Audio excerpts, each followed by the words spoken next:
Pemirsa, seorang pemuda di Kabupaten Sragen, Jawa Tengah mengalami obesitas yang cukup ekstrim. Dengan tinggi badan 149 cm dan berat badan pemuda tersebut mencapai 165 kg, kini menderita sakit bisu.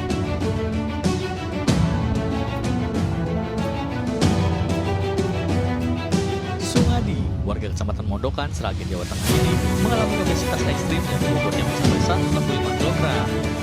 Pemuda yang kini berusia 25 tahun terlebih normal dengan berat badan 4,8 kg.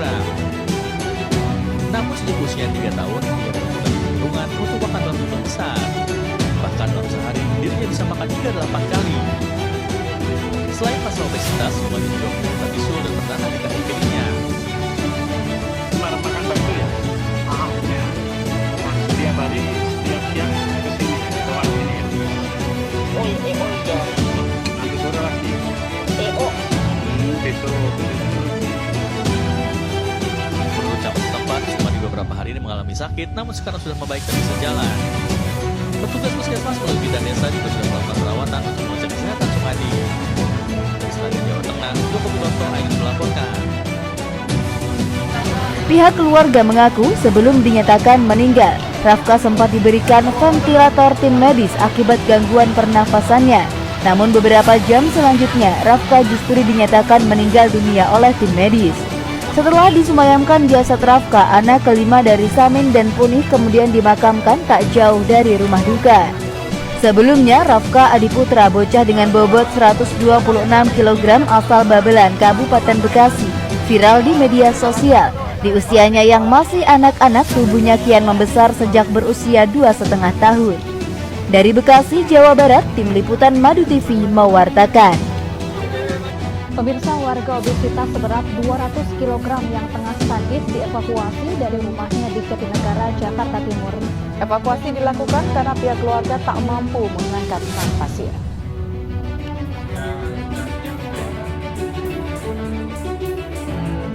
Secara perlahan, petugas rescue pemadam kebakaran sektor Jatinegara mengevakuasi seorang warga obesitas seberat 200 kg yang tengah sakit dari rumahnya di Jalan Pancawarga 1, Cipinang Besar Selatan, Jatinegara, Jakarta Timur. Warga berusia 45 tahun tersebut dievakuasi menggunakan tempat tidur dorong dari rumah ke mobil ambulans yang berjarak sekitar 50 meter lebih.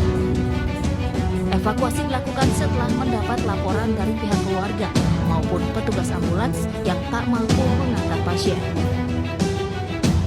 Evakuasinya itu setelah kita dapat laporan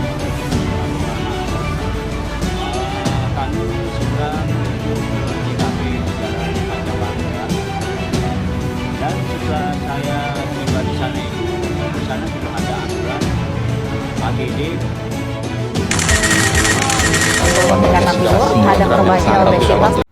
Di sini saya akan menjelaskan cara mengatasi obesitas. Apa sih obesitas itu? Obesitas adalah kondisi medis yang ditandai dengan penumpukan lemak tubuh yang berlebihan sehingga dapat meningkatkan risiko berbagai penyakit seperti diabetes tipe 2, penyakit jantung, hipertensi, stroke, dan beberapa jenis kanker.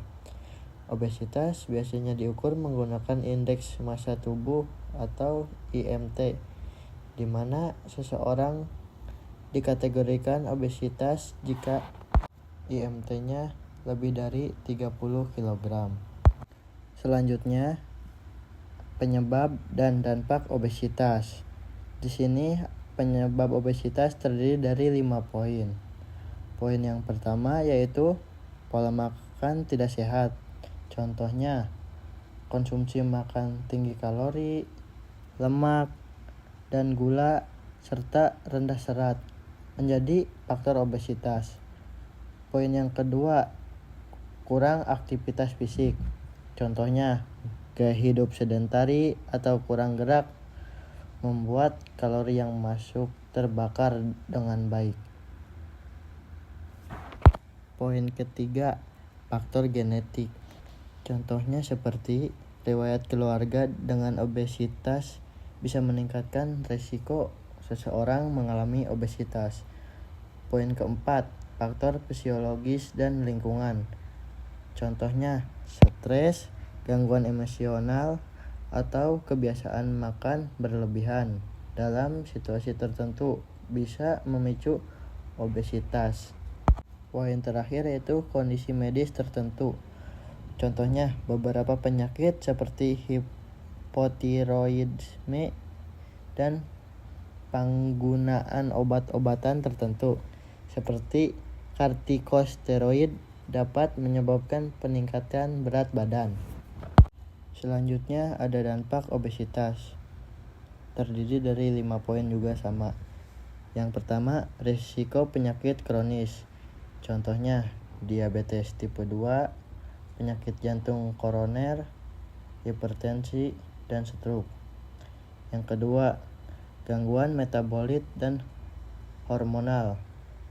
Contohnya seperti sindrom metabolit dan gangguan hormon reproduksi.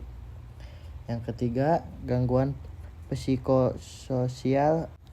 Contohnya obesitas sering terdampak pada kepercayaan diri, depresi, dan diskriminasi sosial. Yang keempat, masalah ortopedi.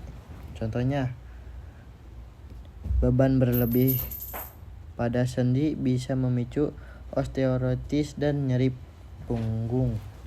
Yang terakhir, resiko kanker tertentu meningkat. Contohnya seperti kanker payudara, usus, dan rahim. Untuk pencegahan dan penanganannya ada beberapa faktor. Pertama, penerapan pola makan sehat seperti perbanyak konsumsi buah, sayur, biji-bijian, dan protein sehat, dan kurang makanan tinggi lemak, gula, dan kalori. Kedua, aktivitas fisik teratur seperti olahraga minimal 150 sampai 300 menit per minggu. Misalnya jalan cepat, bersepeda, dan bisa juga berenang. Yang ketiga, mengatur pola tidur yang cukup dan teratur seperti tidur 7 sampai 9 jam per hari. Dan yang keempat, pengelolaan stres dengan baik seperti melalui relaksasi, meditasi, atau aktivitas positif. Yang kelima, pantau berat badan secara rutin. Contohnya untuk memotivasi diri menjaga pola hidup sehat. Yang keenam, konsultasi dengan tenaga kesehatan untuk program diet sehat atau jika memerlukan intervensi medis. Di sini ada tabel kategori IMT berdasarkan WHO. Jika hasil IMT di bawah 18,5, Anda termasuk berat badan kurang. Lalu jika hasil IMT antara 18,5 sampai 24,9, Anda berada di berat badan normal.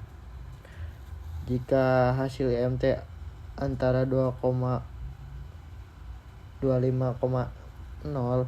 sampai 29,9, Anda masuk dalam kategori berlebihan berat badan. Jika hasil IMT lebih dari 30,0, Anda terkategori obesitas.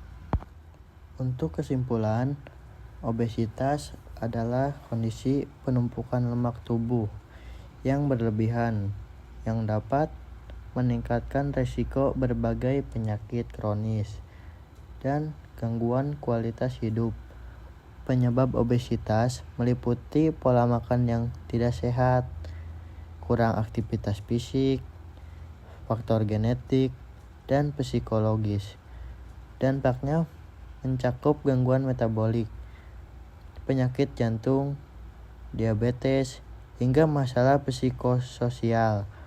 Pencegahan dan pengelolaan obesitas dilakukan melalui perubahan gaya hidup sehat seperti pola makan seimbang, olahraga teratur, manajemen stres, dan pemantauan berat badan. Indeks massa tubuh atau disebut juga IMT adalah metode sederhana untuk mengetahui status berat badan seseorang.